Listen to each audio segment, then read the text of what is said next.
Hello and welcome to the Crumbs Doilies kitchen. Now hopefully you saw last week's video where I made a really fancy chocolate marble cake, and you will have noticed that I use these really pretty little bits of chocolate bark on the top, and I'm going to show you how easy they are to make. I promised you last week that I'd do that, so here we go.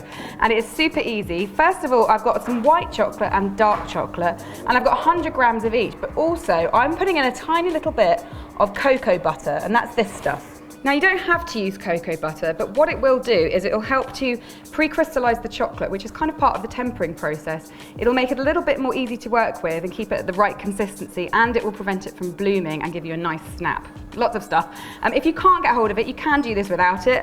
If you're wondering where to get it from, I found this in Whole Foods. You can get it online in specialist shops as well, so it's not too difficult to come by. First thing to do is to melt both of these, and I'm going to do that in the microwave for about a minute or minute and a half for each one. So that's my chocolate melted, it's nice and loose, and I've now got a baking sheet with a silpat on.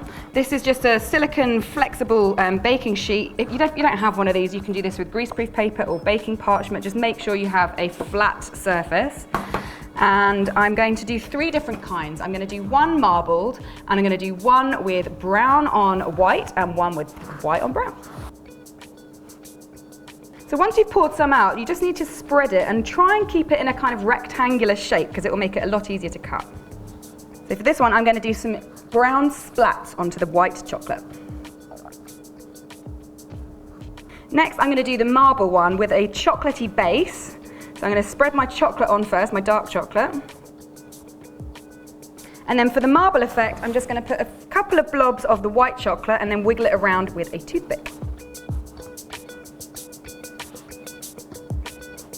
And then lastly, the dark chocolate with the white splats.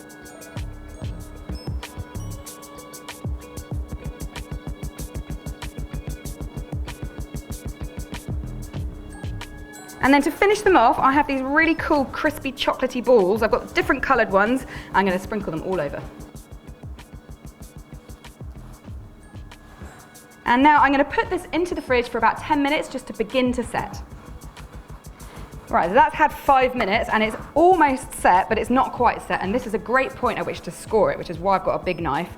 And this is going to make it much easier to break it up into neat and tidy shards. So I'm just going to lightly score. I'm not going to go all the way through into triangle shapes. And once you've done that, you can put them back in the fridge for another 10 minutes.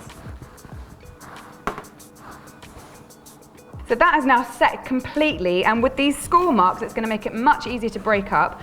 So obviously I use this on a marble cake, but you could use this on cupcakes or some other kind of cake, or you can just eat it as it is. It's pretty good. You can bag it up, give it to your friends. It will last about a couple of weeks. I mean, it's chocolate, so it's not going to come to too much harm. And it's really easy, as you can see. So I hope you make it, and I hope you check out my marble cake videos and use this on it. And if you do, let me know by hashtagging Cupcake Jemma on Instagram and Twitter so I can see what you've been up to. And I'll be back on Thursday with another recipe. So I'll see you then. Bye.